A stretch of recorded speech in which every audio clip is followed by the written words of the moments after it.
You're listening to Mike Adams and Chris Savory, the record collectors from the BBC, between now and 9 tonight. 1, 2, 1, 2, 3, 1. These things never work properly. 1, 2. Testing. This is Mike Adams of the BBC Midlands. Well, our guest this evening is none other than Michael McCartney, brother of, and of course better known as Mike McGear from Scaffold Days, who's joining us on the Record Collectors this evening. At the moment, I'm overlooking the estuary, the Dee estuary, going out towards the Irish Sea in Mike's home. It's a real pleasure to be here, Mike. Welcome to the show. And welcome to all the listeners now. Looking around here, I've had a brief tour around here. It's, to our listener, an absolute dream because it's full of memorabilia and photographs and books and videos and records and so on. I mean, the treasures you've got here. Out of all little bits of artifacts you've got, is there anything that means anything special to you? Anything from your past? That was something really special. Yeah, the family I've got now. Right. And the pictures on the wall. You've got a picture of your dad on the wall. I have pictures of my brother once came in here and said, why have you always got these pictures of mum and dad all over the place? Because, very simple, because I loved them and I still love them. They are looking over us now as we do this thing, and they will always be with me. And every now and then you go through phases of wanting to have them round you, and sort of you find another picture. Every now and then the family come up with different images. They get less and less as we're all growing older. Even as we listen to this radio program, each second is ticking by.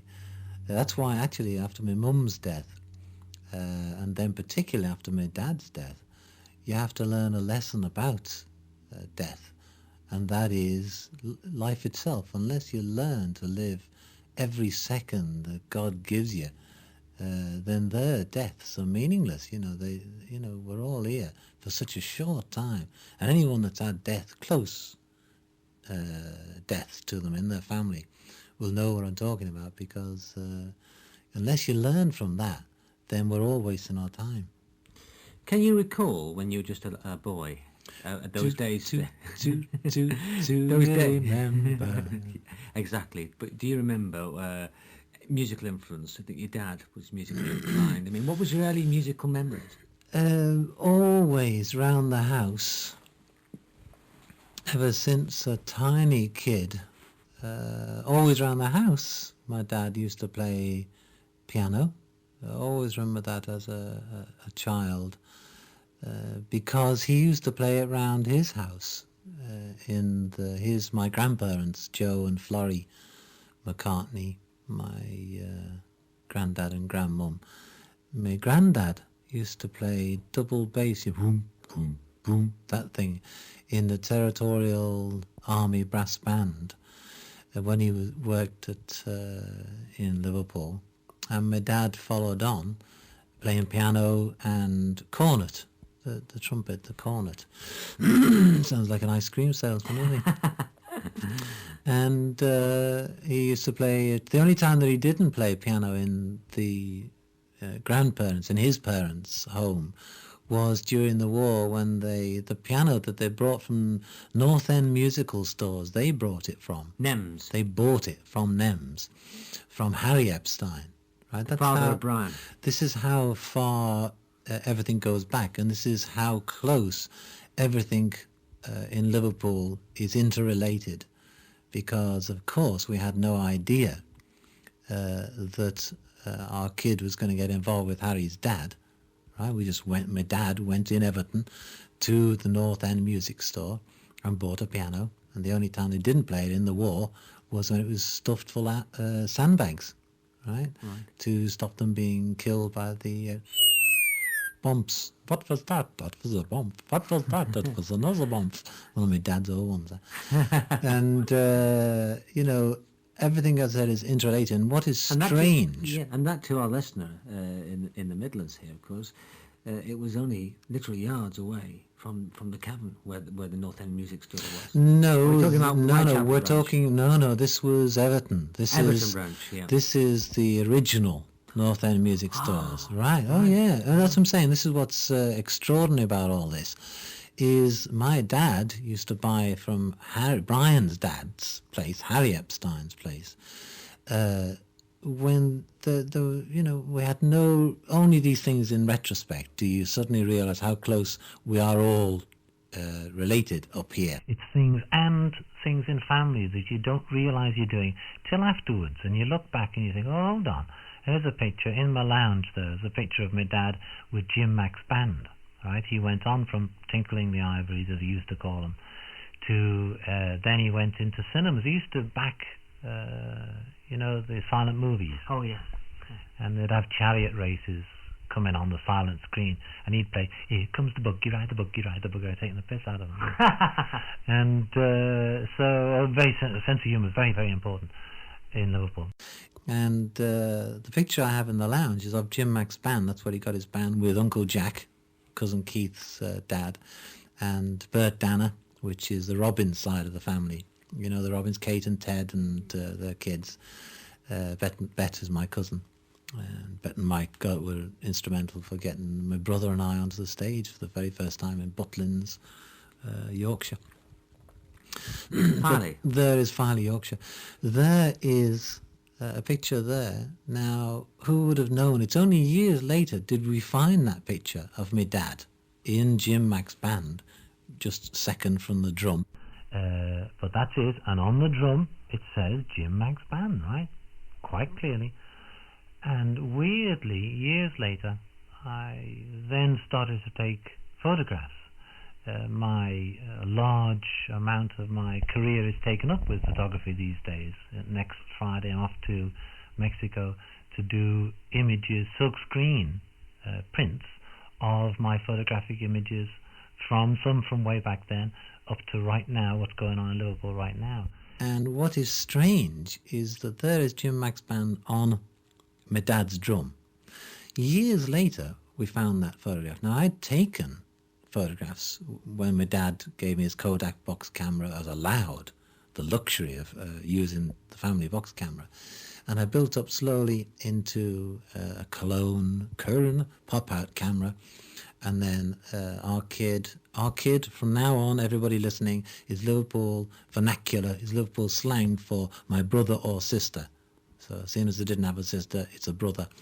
And our kid bought me a Roly Magic from Hamburg because he'd seen Astrid's photographs, and he said, this is how you do it. You get these cameras bigger negatives and you blow them up. That's how you do it. So he bought me a Roly Magic, and then bought me a Nikon camera later on down in London. And so in fact he was responsible for me becoming a photographer, come to think of it. But there, one of the photos I actually took of him in our lounge in Fourth Inn Road was of this young man. It's just, actually, I took one of him and he took one of me, posing with our collection of instruments on Dad's piano, and there is his guitar, I think his two guitars, my banjo, and my quotes drums, right? Because the payoff to this little story of Jim Mack's band is there on my drums. This is where it's funny. They were in this Beetle City place when it was existing. They bought these things, my drums, right? Because it says, you can see quite clearly on the photograph, our kid has got a sticker, exactly what my dad did in the 20s. And my dad wrote Jim Mack's band and stuck it on the drum, right? The bass drum. Right. There on my drums, quite clearly, is a drawn note saying Beatles. My drums, right? That's right. So it's only in retrospect that you look back and you think all these things weird. Harry Epstein there, then his son gets together with our kid and the Beatles, and there is my brother sticking the Beatles notice on the drum. And only years later did we find this photograph of my dad with Jim Mack's band, and Dad, Jim Mack, had drawn it and stuck it on his drum. Where did he find it? Where did this photograph come up? Was it in the old house? I don't know. I think our kid found that one. Right. What kind of music, when you're about this, around about the 50s, middle 50s, late 50s, what were you listening to, you and your kid? You just saw Me? No. you listen to We music. had individual tastes. Let's stay with your taste. We both used to like the Goons. We always used to listen to them because Dad made us some Bakelite thingies for our heads. So as children, we used to listen to these. Radio Luxembourg it was. And we are the Opportunities, little girls and boys. That long Jack ago. Jackson. Jack Jackson, sure. I stayed in Tenerife once, just down the road from his house. Klaus Foreman had, his dad was a doctor, and he used to have, he hasn't got it now, a little villa on the side of a volcano, and Jack Jackson used to live down the villa below. And so, yes, used to listen to Jack Jackson, all those things. And the record... Ken Walton. Kent, See You Friday, Walton. That's right. Top Rank Show. Was it? Is that what it's called? Yeah. Great stuff. Wonderful things. Because, of course, that was the first taste of commercialism in otherwise very serious BBC. Not that I ever talk on the BBC, you understand, particularly not in Pebble Mill. Birmingham area, Midlands. God. And by the way, I'd like to say hello to the crosses at this time here. Roger, Carol and Holly on all the little crosslets in Stourbridge. And... so our musical influences as children were what we could get. As children sleeping in little beds, listening to these under our pillows, because they're a bit hard to listen to Bakelite, they're very hard. So we put the pillows on top and listen through the pillows. Like little dancettes, those sort of things. Very hard. So they were wonderful. And you turn the dial into God tune. Well, no, what Dad would do is tune it downstairs, and then he put the wires on the back of the radio up the stairs to our little bedrooms. We used to sleep in the same bedroom and listen to these wonderful commercial things. And when you think of how straight the BBC was, and certainly is still sometimes, which is a good thing because you've got the nice contrast now with commercial. At least you have the facility of getting a bit of intelligence and all the crazy, buy this now, buy that now. At least we're not totally Americanized. But when you think it was so straight in those days, and suddenly getting the first hint of America, that's what it was. It was. There's the pros over there been doing it for many years, and suddenly getting this little Luxembourg thing of something else, and it's daring. It's like listening to Radio Caroline for the first time. These young men going out there, and it was fresh and it was clean, and Horace Bachelor. All that Keynsham. That's right. Spelled K-E-Y. K-E-Y and that. It's all those things are so bright and young, and and still luxy. When you go over the dial, if you're late at night and you just flick the dial along, Luxembourg still has the power to hit. It just whaps you, and you watch that station, and it's a mental approach, and they just carry it through, so that it sticks out of the radio. That's what we all used to do on our recordings. So you'd be up there, in your bedroom, listening to music. Is there any track That's as children, yes. Any track we could play now that's you'd be in your bedroom, your dad kindly wired these extensions up there, and you were tuned to Luxembourg. Tracks of those days, Anything, a song hold you on. used to like? Now you're going back 50s now, and I'm just trying to think of the... Anything you get up and jump up and down on the beds to, or you'd find that was a good one. Yeah, the one that comes to mind, but this was later on. Does your chewing gum lose its flavour? The Lonnie Donegan one, that was later on. Guy Mitchell was in there. Singing the Blues. All right. Shall we play a bit of that now? Yeah, okay. Okay, here is Guy Mitchell, Michael McCartney's choice here, Singing the Blues, the original version, of course, covered over here by Tommy Steele, but here is Guy Mitchell. And that was Guy Mitchell's version of Singing the Blues. We're talking to Michael McCartney, famous for Scaffold. Thank you very much. Infamous. Infamous, yes, infamous. Well, can we... I'm going to ask you one or two direct questions. The kind of spotlight and attention your family received in the early 60s. And you're just a young lad then, because you're the youngest brother, as it were. I am the youngest, yes. Yeah, I mean... And the better looking. So I've been told. As your viewers keep writing in and telling you. We're on the radio, they can say that. It's true. Look at me now. Far better looking. Well, I must say we had a letter in saying that you were the better looking, or are the better looking of the two brothers, for sure. Absolutely. Totally agree. And I must remember to send the guide dog a new bone. Anyway, we move on. I'll on. be sending her the fiver too. About that time, you mean your feet. You strike me as being having your feet very firmly on the ground as such in Liverpool. In Liverpool, right? Teaches you that. Right. Do you think that stuck with the rest of the family, or do you think because they've been away it hasn't? How do you mean? Well, I mean, the thing is, you've stayed on Merseyside, haven't you? Sorry, yes. Yes. I'm the only one left here. Yeah, everyone else has moved away. Roger and John. Roger is down in London, Portobello Road. Yeah, Roger McGuff. Roger McGough. Yeah. And John Gorman is sort of midway between Newcastle and London. Yeah, this is all the members of Scaffold. Yep, and so I'm the only one left up here. Our kid and all his chums went years ago. Has it made a difference then between the other members of Scaffold by moving away and your kid? Has it changed? It has to change you because it all depends how long you've been living down there. I always tell any of my ex colleagues or brothers and chums or whatever it is, I always say you should always just come back every now and then to Liverpool to charge your batteries up, because this place up here is a magic place. Now, I'm very lucky in the fact that I live, as you've seen, in a country area. We now live over the water, which was the unobtainable. This is the Beverly Hills of Liverpool over here. And it's called, it's like the Stourbridge area. Right. Hello to all the crosses in Stourbridge, by the way. It's called, this as a child, when we were children, and my mum and dad were bringing us up, they always used to say to us, and it was well known in Liverpool, it's still known as over the water.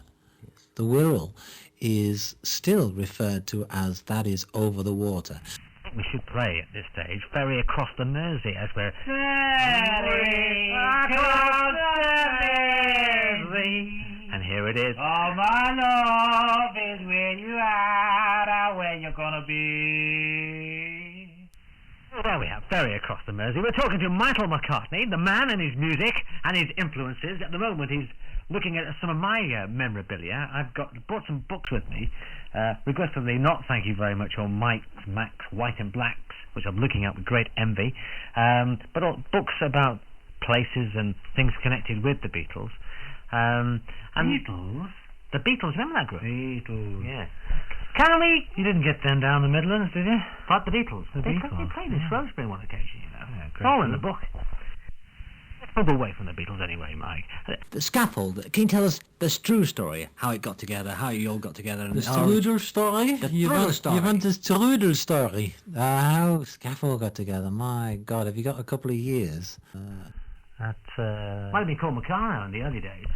I used to be called Peter Michael McCartney till I was about 19 or 20. When I joined... Just after being a Catholic Bible representative, and the only Catholic Bibles are sold to the next door neighbours, I got a long story. I then went into being a ladies' barber with Lou Collins, or Lewis's Collins, as I call him. Bernard, No, he's in Jack the Ripper, actually. Now, and I cut above the rest. It's, oh yes, indeed, yes. A snip of the price, we know it. Short back and throat. And what's his name? The other guy I was introduced to by Mr. Mizelis, Mr. Burney, was a young man just leaving. I thought you'd like to... He's sort of going into this show business thing as well. And there on the end of my hand, who used to work in Andre Bernard, was Jimmy Tarbuck. He was in the same place, in the ladies' barbers in Liverpool, which is now McDonald's. Ah, I see. It's gone up in the world. It's gone up in the world, yeah. But the wall's gone with it, hasn't it? The whole place is gone. I think Jimmy Tarbuck took the wall with him when he went. I think so. He's with Bob Geldof down in somewhere with the wall. And so I used to... One of my fellow hairdressers was a guy called Michael Weinblatt, good Catholic boy. And he kept on going about this Merseyside Arts Festival that they had in Liverpool, the Everyman Theatre. Well, that's where they were based. That's where they used to do all these. He said, "Come along, have a look, see what you think." He said, "You're arty, aren't you? Artistic." But I'll have a go. Let's have a little look. Went down to the Hope Hall, it was called then. It wasn't the Everyman. The Kathy Tyson era was later than that. She used to be in the Everyman Youth Theatre, but that was after Hope Hall scaffold days. Ours was more your, what they call the Spinners, and Willie Russell and Alan Bleasdale would have been writing folk singers, actually. I think Willie would have been in those days. And so I went down, had a little look, and there's these blokes, a collection of people. As I say, like the Spinners, like Adrian Henry. There they were doing these strange things, and I started to get involved in them. And it was the Merseyside Arts Festival, which was like the first sort of artistic culmination of what was going on in Liverpool at the time. Because what was fascinating about Liverpool at that time, the only thing that anybody knows is the Beatle Mersey Beat era. But there was a fascinating other side to Liverpool that was just as vibrant, just as interesting. We used to go down the Cavern and see what they were doing, all the pop groups. And our kid and some other members of the more artistic pop groups, because there was some, they weren't thickies. They were always interested in other elements other than pop. So they would come up to the Everyman and the Hope Hall and join in certain events that we were doing. And that's what we were doing, these events and happenings which we got from America. We did our Liverpool version of them, which were one event just to tell you what strange things were going on and what attracted me to it. The Roadrunners used to play down there underneath the Hope Hall. And one of our events was we got everybody in and we gave them all, as they came through the door, a green ticket or a yellow ticket or a black ticket, whatever. And there in the corners were there, you just go to your corner and stand in the corner looking at the wall, right, to your green colour. And so all these people got them, and in the end, every corner of the thing was full. But we didn't give them the black tickets. Ours were the black tickets. So we all, right, there we are. And what they didn't know in our black corner was it was a backcloth, it was a curtain. But there was the door, right? So we locked the door, coming that in. There was another door, another exit behind this black curtain. So, right, the event starts now. And they just looked at the walls, right? Only we sneaked out the curtain and went to the bar. So, and it was fascinating. Like 5 minutes later, you get somebody coming and oh, you soft sods, and 10 minutes, half an hour. And some of them actually stayed there the whole evening. You know what I mean? Wonderful, absolutely wonderful. That was an event or a happening. And another one was, I don't know whether you can say this, or depends how late your program is on here. George Melly, I have to edit this one. George Melly came up, an ex-Liverpudlian, came up from London, where he's doing very well at the time. And his thing was right in the middle of the Lord Mayor. We used to have Lord Mayors in Liverpool once. And the Lord Mayor of Liverpool and the Lady Mayors were there. And it's a big thing. And there's George Melly. They knew him. They'd heard about him. He was in the Times and Sunday, all those posh papers. So there he is. And it's a big evening and the Merseyside Arts Festival. And so, right, and done all the speeches and all that. And it's George Melly's turn. So he just he'd come all the way from London for this statement, got up and he just stood up and everyone said, oh, very, very good. Oh, very good. Mr. Melly, George Melly, right? Oh, very good. Oh, yes, very good. Right, now listen to what he's got to say. And he just said, the night is for fucking. And sat down. The Lord Mayor, the Mayoress, like, oh, my God, this is how the white, they went fainting, and I got all the kids, the band started, great night. You won't be able to tell that one on the radio, but wonderful start. So that's what those crazy, outrageous, the hippie, whatever the era was. I can never remember the eras, but that was like our sort of existentialist, all these statements of like to shock and to, to be naughty. And trying to break down barriers. Yeah, absolutely. And I think when you break them down, what was the other side? Do you know what I mean? And again, as I've often said to people, is about the Liverpool approach is they often shock like that, purely to see your reaction and to see if it's either them or us in Liverpool terminology.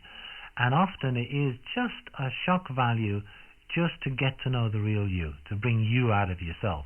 And if you answer with saying to you, pal, and F up yourself, then you are on a common, it's great, these are all right, let them in. They can come to this party, we'll talk to them. They've got a sense of humour. When you take yourself too seriously and you are shocked, then you don't get the message. The message is, it's not shocking at all. Little children say it, when they hear it, they pick it up from people. And so that is a very important part This of... was in the scaffold period. No, this was prior to the scaffold. This was even just prior to our first group name, which it had Scaffold, Adrian Henry, Jenny Beattie and Celia Mortimer, my girlfriend at the time. That was, and we were collectively called, we were a satirical group, and we were collectively called the Liverpool One Fat Lady All Electric Show. Which no one could pronounce. Do you know what I mean? Yeah. And here they are, ladies and gentlemen, the Liverpool Lady Fat One. Here they are, the One Fat All the Lady Electric, the shaving party of the Liberal. Hold on. And in the end, can you get? Here they are. Get on. And we used to do these clubs, satirical group. That's a satirical humour group. So poetry, sketches. And I didn't do music at all in those days. And then I got involved on sketches and things like that. And they got me involved. And that's another story. But the next thing is someone came over from Manchester and wanted these satirical sketches in a TV programme, which is a nick-off Johnny Carson show. And, can you come and do these little sketches for TV? And I was a ladies' hairdressing apprentice. Roger McGough was a teacher of English, and John Goldman was a post office engineer. And being such serious students in life, we all jacked in our jobs immediately and went on the telly. And that was the start of Scaffold. We changed it to Scaffold, which was from Roget's Thesaurus. Miles Davis' album around that time was Lift to the Scaffold, and all these connotations of erecting and destructing with the scaffold connotation. That tumbled out of Roget's Thesaurus and stuck on us for 15 years. Yeah, quite a period. What was your favourite recording you did with Scaffold? Honestly. Three Blind Jellyfish, or Long Strong Black Pudding up the B-side. Which was, like, if you had time, I could... Who did the mix on that one? Margaret Thatcher. Go on. I just blown the sketch I was going to do for you then. That was good. It takes too long, but that was a nice one. Long strong black pudding up Margaret Thatcher. That was our university one that we used to do. Because our main thing, our main forte, our main living was theatres and university. It wasn't the pop world till I wrote Thank You Very Much for the Aintree Iron, which was Prime Minister Harold Wilson's favourite record. And then years later I wrote his most despised record called Yesterday's Men with Scaffold. Yes, I've heard that as well. In fact, it's rather a strange honour to have that. Yes, yeah, a dubious honour. A dubious honour, indeed, yes. I think Thank You Very Much means a lot to a lot of people. It's a nice record. It is the business, the pop business, show business. Was really furious when I wrote it because I'd got something so simple, and the whole thing of life, if you can get something that is simple, usually the best ideas in the world are the simple, childlike ideas. And when I found a vehicle, a way of saying thank you very much, not only saying thank you very much, but saying thank you very, very, very much, and thank you very much, thank you very much, thank you very much, which was actually to thank my brother for sending me the Nikon camera we mentioned before. That's how that song evolved. Right. It was just to thank him, and he took his time answering it. So what was the answer? The answer to what? The answer to life?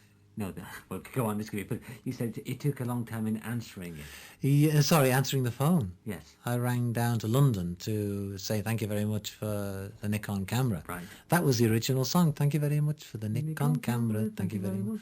That was the original song. And the original words after that, when I'd finished talking to him, I put the phone down. I went, "Da-da-da-da-da-da-da-da-da." And I thought, hold on. Thank you very much for the Saigon Angel. That was the original words. I've got this on a piece of paper somewhere. And the other one was, thank you very much for Gertie, the girl with the Gaston gong. Gertie, the girl with the Gaston gong. God, that's just as daft as the entry on it. Well, I think we'll just play a bit of that right now.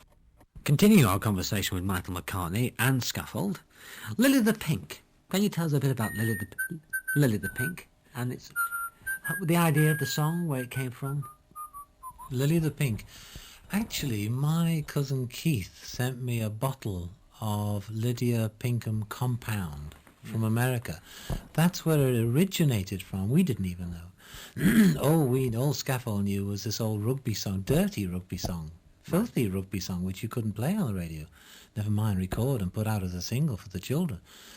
And but it originated from Lydia Pinkham's vegetable compound, medicinal compound, which was an elixir for... I mean, he sent it to me. It's there in the den, my den now. And I could never open this thing. And I've had various people over the years staying. Billy Connolly was in there once. Transcending his socks on the wall. I remember that. Coming in the morning, there was nothing, there were no nails on it. And suddenly, you just see, I was going to wake him up, hey, you've got to get back on your tour. There's this pair of socks levitating in the middle of the wall. He must have found, in our drunken stupor, he must have found his little, when he used to drink, he doesn't drink now. The only sticky out bit of brick in the whole wall to hang his socks on. There they were, just floating up the wall. Him. Dave Essex was down there, our kid, all these men, big lads, trying to open this. Nobody could open this Lydia Pinkham medicinal compound, because we all wanted to see what was inside it, what did it taste like, you know. It was for menopause and, you know. One double of that, if it wasn't 3 in 24 hours, you're dead. All that business, all the old sort of thingy off the back of an American wagon. Nobody could open it. And then Laura down the road came one day, she was 6 at the time, says, "What's this, Mike?" We'd all done hard work before, you know. She just opens it like that. Would you taste it? Did anybody dare taste it? I don't think so. Well, one day. Have you still got it? You still got it? I've still got it, yeah. So anybody that wants to be young again, the elixir of life and youth, just write me a small... Well, you're wearing well yourself. I think you must have had a dab of the bottle. When I say that I haven't tasted it, I haven't tasted much of it. Just a little sniff. You know what I mean, a little... and that came from a rugby song. It, that we used to sing after our theatre and university performances in the pubs.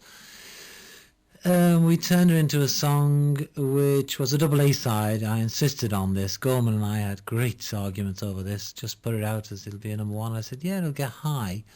Whether it's number one or not, don't know. So we agreed to record it. We recorded it with Norrie Paramore.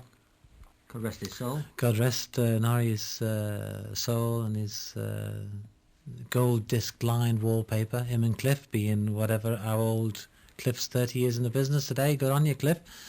Because Norrie used to do Cliff stuff. Of course. He used to have wallpapered, gold disc wallpaper, Norrie. When he walked into that, absolutely extraordinary.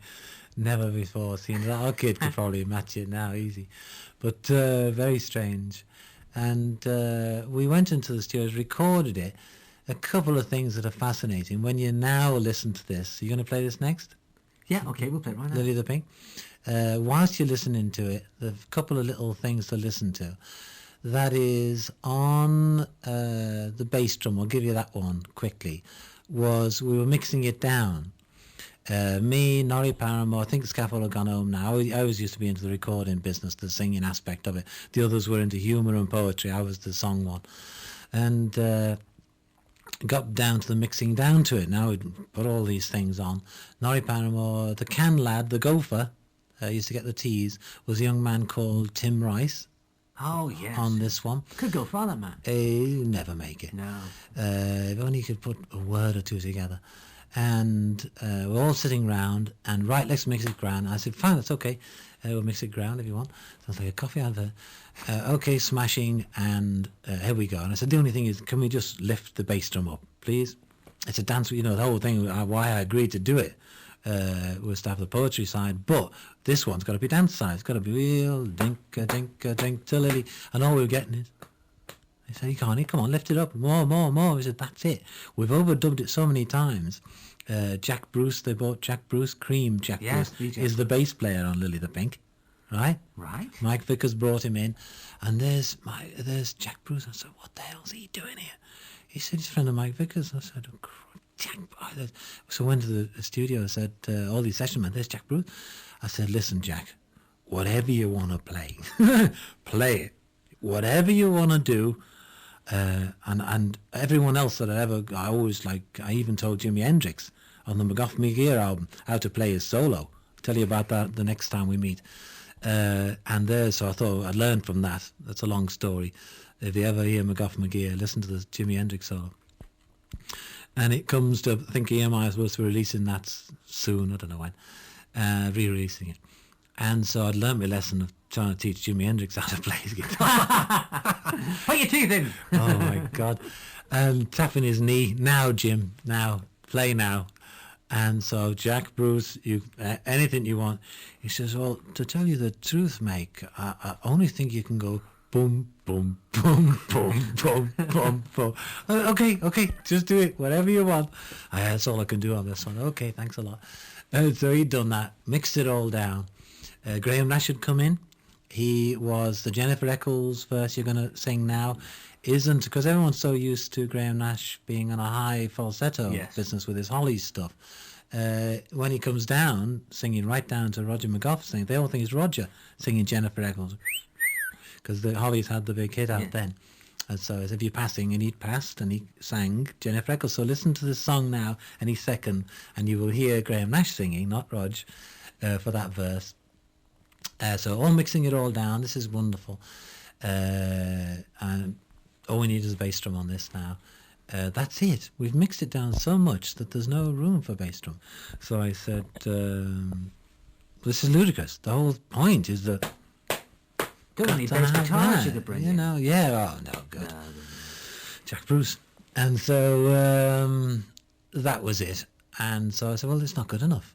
Sorry, it's a disco. It's got to be a dance record. You've got to get them up. You're not going to get them up going, we'll drink it, lily. So you want a good thud there. So I said, hold on. So I went to the door. And Pink Floyd, Dark Side of the Moon? Yes. Do you ever remember in that, there's a gentleman talking about the meaning of life itself there, a gentleman, Irish gentleman. You'll hear him in the track there. All the Pink Floyd fans will know this. On Dark Side of the Moon, a gentleman talking about life and death. And he's the doorman on Abbey Road, right? The Pink Floyd studio was the first on the left. Yes. We used to record in 2, the Beatle one, the Scappa one downstairs. The Floyds, I think it was 3. The big one was 1, where the big things were done. 3 was the first on the left, which turned into the Pink Floyd studio. And there's this guy on the door. And I said, excuse me, have you got the keys to the little band room, the instrument room behind 3? And he said, oh, no, that's the Beatle one. I'm not allowed to let you have the key to that one. And I said, oh, no, yes. I said, I'm from Liverpool. Yeah, no, that's the Beatle one. That's why I want it. Oh, you're from Liverpool. Oh, here's the key. So I got the key, went in there, got Ringo's drum out, put it on the studio floor. I think we did this bit. We definitely did in 3.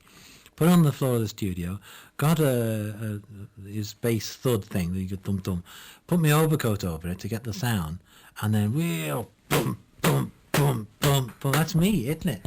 Well, we better hear it right now. Lily the Pink. That was, of course, Lily the Pink from Scaffold. Can we talk about Mike? You can talk about Mike, yeah. Yeah, we'll talk about Mike, and we'll talk about the books you've been associated with. I've got one here called Thanks Thank you very much. The Mike McCartney family album, a picture of you and somebody else, an unknown guitarist on the front there. That was didn't hate the cover, didn't want the cover, threatened to sue them. They wouldn't. They insisted on putting it on. But it's a nice book inside. That is called, thank you very much, in Britain. It's called The Max, you can't get this anymore, was called The Max in America, and was called in Japan. I see, right. Now, can you tell us how this book came about and the reasons why you put it together? Why don't I, if I can find one, because these are, you're talking real collector's item, because this went out of publishing, you can't get these at all. Why don't I, if I can find one, give one for your viewers listening in, and raffle it or something like that for charity or something? Well, we could do that. Why don't we do that? The best one, the most money for the best charity. All right. I always like giving to the blind myself. So if you get a charity, because no one ever gives to the blind. So that'd be nice. We will do that, and that's very kind of you, particularly as we've got a lot of blind listeners. There you go, obviously, even better. but they listen to the radio a lot. Even better. Perhaps you can tell us the reasons for putting the book together and what was important about it. Yes, it is a very simple reason. It is called, I read many years ago, Moon's a Balloon by David Niven. I love the idea of smashing, easy to read, lovely anecdotes of Hollywood, and I've been telling people about the pop side of the business and my many grand failures over the years, and they always loved the story. So I thought, well, what I'll do is I'll make it a sort of semi-autobiographical masterpiece along the lines of easy to read anecdotal stuff. And the nice thing after writing it is always let the public judge. And the greatest reaction and pleasure I got was people coming up to me, and still do if they buy it in these places, and I get letters now saying I just found it somewhere and whatever. And they say in the letters, read your book, it made me laugh and it made me cry. And that'll do me, pal, before I die. Have you ever thought of doing a full-length video feature of Liverpool then and now? The places and the memories, two things. One, I've already started that for my own archives.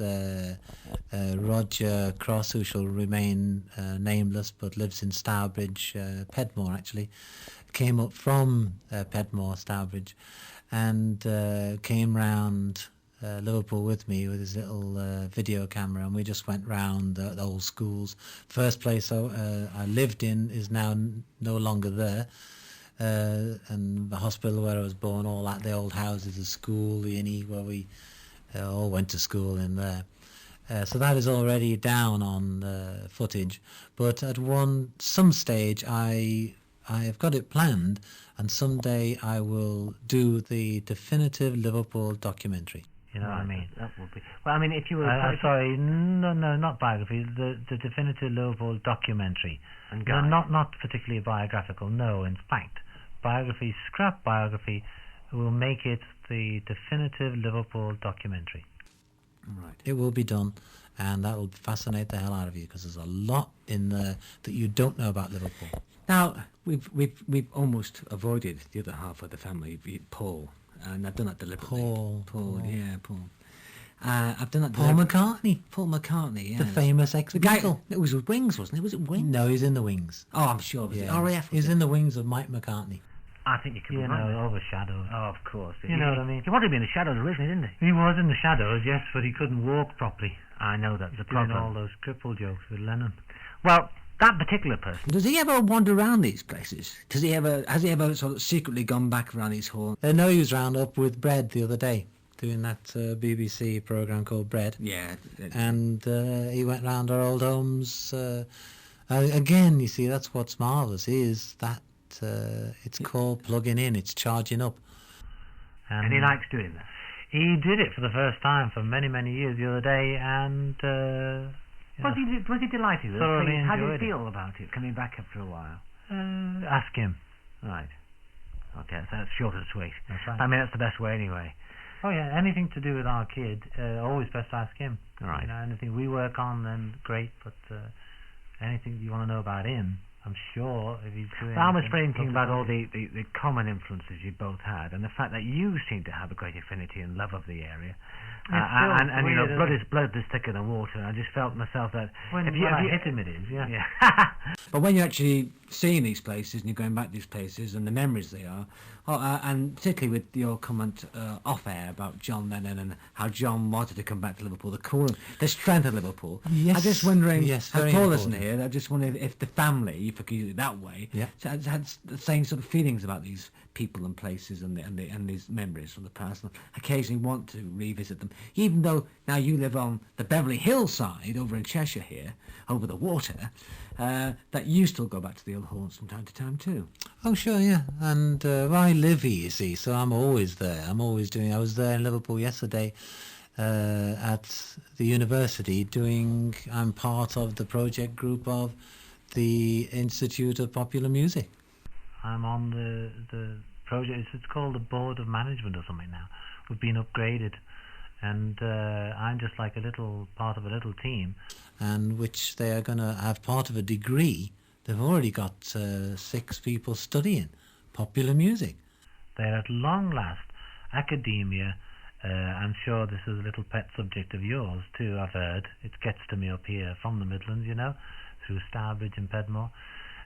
But a very important thing that you have said a few times on your radio program, I've heard, is the lack of acceptance and the proper elevation of popular music in our society and an acknowledgement of it by society.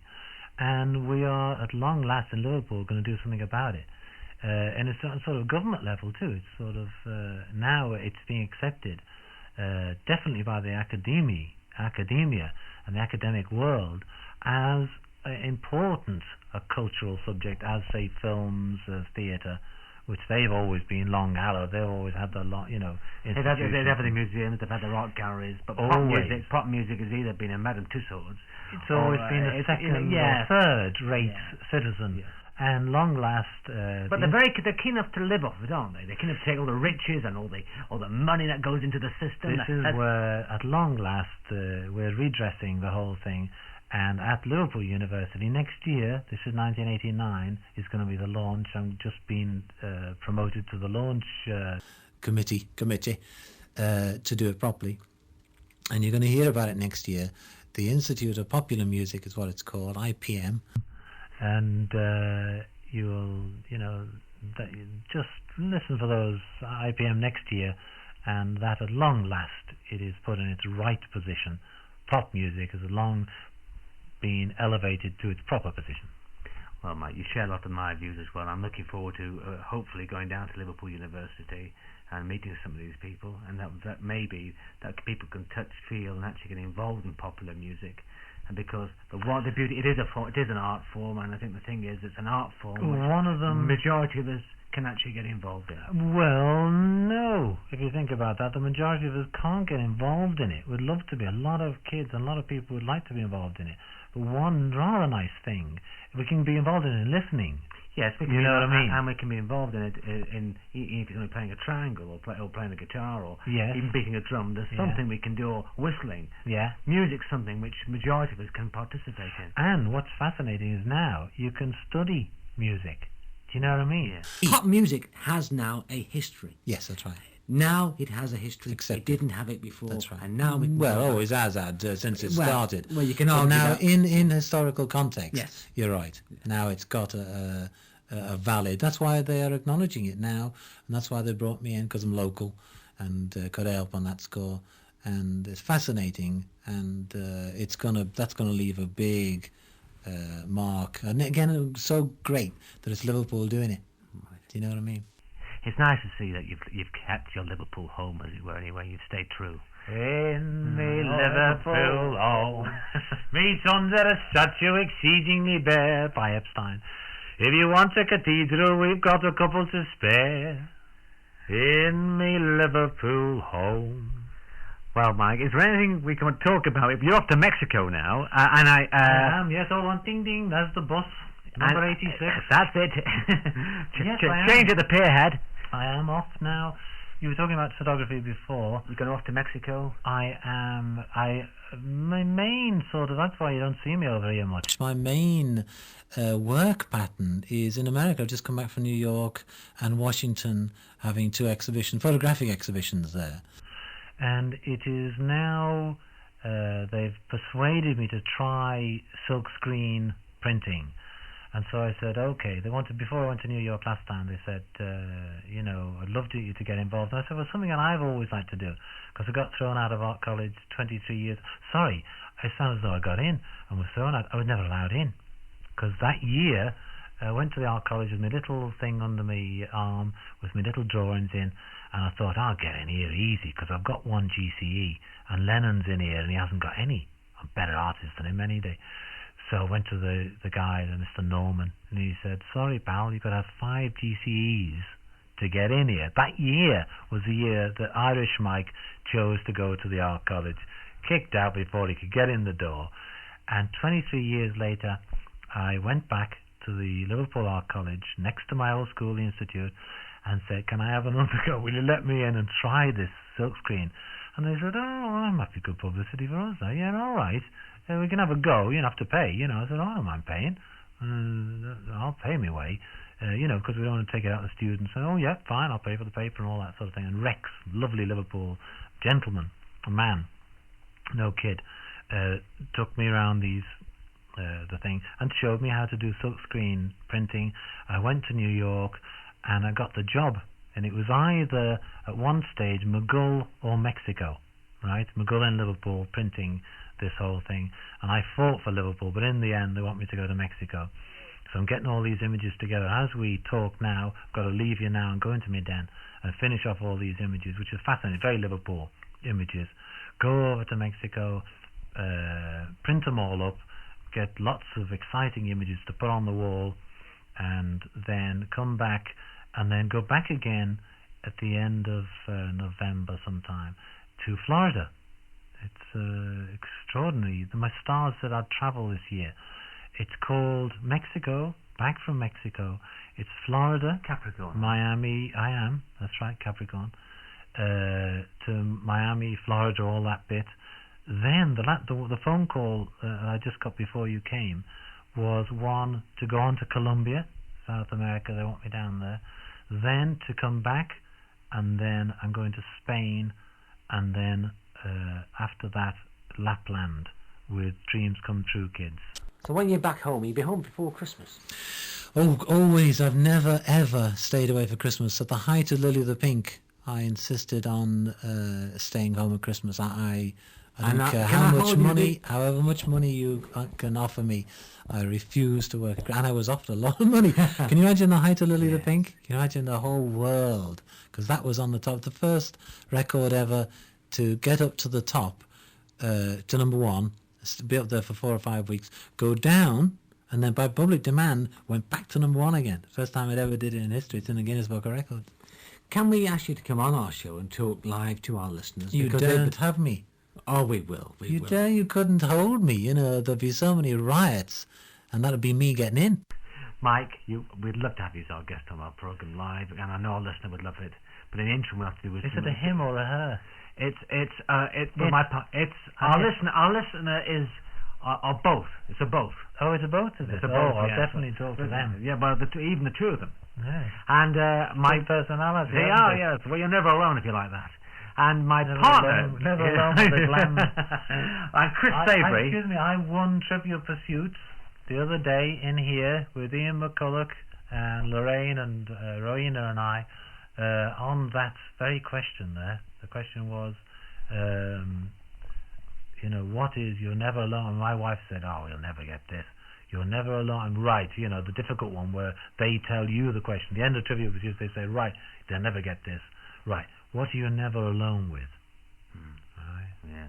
I said, a strand. What? How do you know that? And a strand, for those of you, don't write in. The strand, of course, was a cigarette advert. Like a woodbine. Like a woodbine lit under an old railway bridge with a guy with an old long Mac. Yeah. Yes, no. Have you got a light, Mac? No, but I got a dark brown overcoat. And with that thought, it's goodbye from the Michael McCartney program, and hopefully Mike will be back on the Record Collectors in the near future taking your questions. Cheers, Mike. Yes, please.